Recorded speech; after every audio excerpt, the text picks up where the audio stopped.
Hi, my name is Dr. Sanjay Sharma, and I'm an ophthalmologist, also known as an IMD, who diagnoses and treats eye problems. I'm also a professor of ophthalmology and epidemiology at Queen's University. Many people are not sure what an ophthalmologist is, so I wanted to walk you through the training and specialization needed to become one. To better understand what an ophthalmologist is, I want to introduce you to the three key players on the eye care team: the optician, the optometrist, and the ophthalmologist, or what I like to call the 3 O's of eyes. The first O of eyes is the optician. The main responsibility of an optician is to make glasses, and they often own or work in stores that sell eyeglasses. You usually go to them with a prescription for glasses, and they will show you different frames and different types of lenses, and will be able to help you make good choices for a pair of glasses or contact lenses. Opticians are not involved in diagnosing or treating eye conditions. The second O of eyes is the optometrist. Visiting your optometrist is often the first step if you have blurred vision or you think there is something wrong with your eyes. Optometrists are often in the front line of eye care in the medical system. An optometrist looks at the overall health of your eye and can give prescriptions for eyeglasses to sharpen your vision. Optometrists are trained to screen for eye problems like cataract or retinal detachment that need emergency attention, and they refer patients who need advanced or urgent care directly to an ophthalmologist. An optometrist typically does an undergraduate degree and then goes to a school of optometry for 4 years. There are about 4,000 to 5,000 optometrists in Canada. The last O that helps with your eyes is an ophthalmologist. Usually a patient is seen by an ophthalmologist when they are referred by their family doctor or optometrist for evaluation of a complicated or advanced eye problem, or for medical or surgical treatment of an eye disease.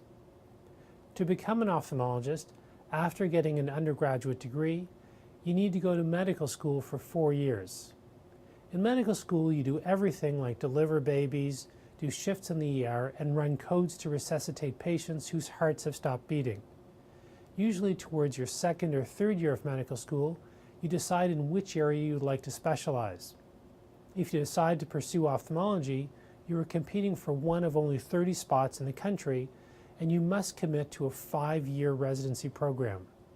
Because ophthalmologists go to medical school before their residency, they are known as IMDs. Having a medical degree helps an ophthalmologist because many eye conditions like diabetic retinopathy, angioid streaks, and thyroid-related eye disease are linked to problems that affect the whole body.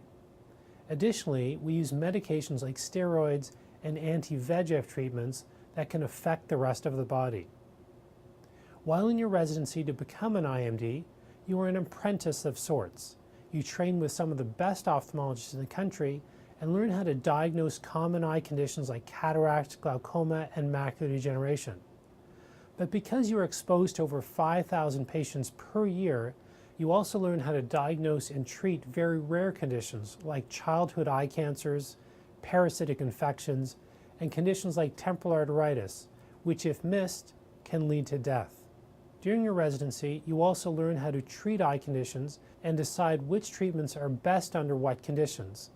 So for something like glaucoma, in which the eye pressure is usually too high, we learn when we can give drops for routine cases, when we need to use lasers, and when we need to rush a patient to the operating room to surgically insert a drainage device. After doing a residency, you can even subspecialize in a specific area of the eye.